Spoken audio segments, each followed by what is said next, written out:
Hello बच्चों, let's see this question says which of the following is incorrect explanation regarding atomic radius. Our options are atomic radius changes when the atom is present in different bonded states. The B option is the atomic radii are measured by either X-rays or some spectroscopic method. And the C option is atomic radii classify into covalent radius and non-metallic radius. And the last one is all of the above. So the key concept for this question is atomic radius.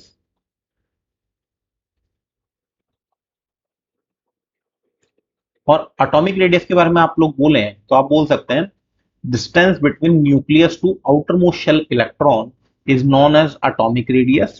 क्योंकि electron का जो nature होता है वो wave होता है, इसलिए हम लोग इसे बॉन्डेड स्टेट में पता करते हैं। तो ऑप्शन ए से हम लोग देखना शुरू करें। ऑप्शन ए के बारे में अगर हम लोग बात करें कि एटॉमिक रेडियस चेंज करती है या चेंज होती है when atom is present in different bonded state.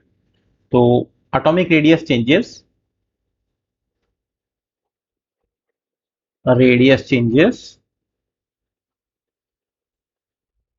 When bonded states change. क्योंकि डिफरेंट डिफरेंट बॉन्डेड स्टेट होती है, जैसे कि कोवलेंट हो गया, इसके अलावा मेटालिक हो गया और वेंडरवेल हो गया।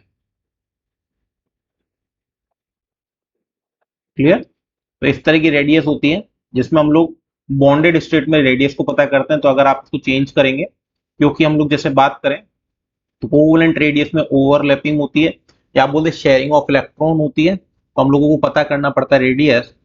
और वेंडरवेल के केस में हम लोग जनरली बोलते हैं कि नोबल गैसेस के केस में हम लोग वेंडरवेल रेडियस को कंसिडर करते हैं। तो क्योंकि वो गैशियस फॉर्म में रहते हैं तो काफी दूर दूर रहते हैं, तो ये कंपेरेटिवली ज्यादा होती है। तो अगर आप बॉन्डेड स्टेट चेंज करेंगे, यानी कि बॉन्ड अगर चेंज होगा तो उनकी रेडियस भी क्या होगी, चेंज होगी। तो यानी कि आपका ये वाला स्टेटमेंट जो है वो तो आपका ट्रू है, दैट्स मीन्स कि ये इनकरेक्ट तो नहीं है, तो ये ट्रू स्टेटमेंट है। Now checking to the b option. B option हमें बोल रहा है the ionic radii are atomic radii are measure by either x-rays और सम स्पेक्ट्रोस्कोपिक मेथड।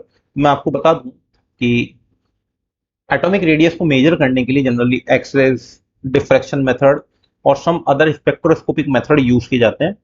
ठीक है ना? तो हम लोग इस स्टेटमेंट को भी ट्रू ही मान के चल रहे हैं कि ये स्टेटमेंट भी आपका कैसा है, ट्रू ही है। Now checking to the c option. ठीक है, तो सी ऑप्शन है atomic radia classify into covalent radius and non metallic radius. तो एटॉमिक रेडियस को अगर हम लोग बात करें,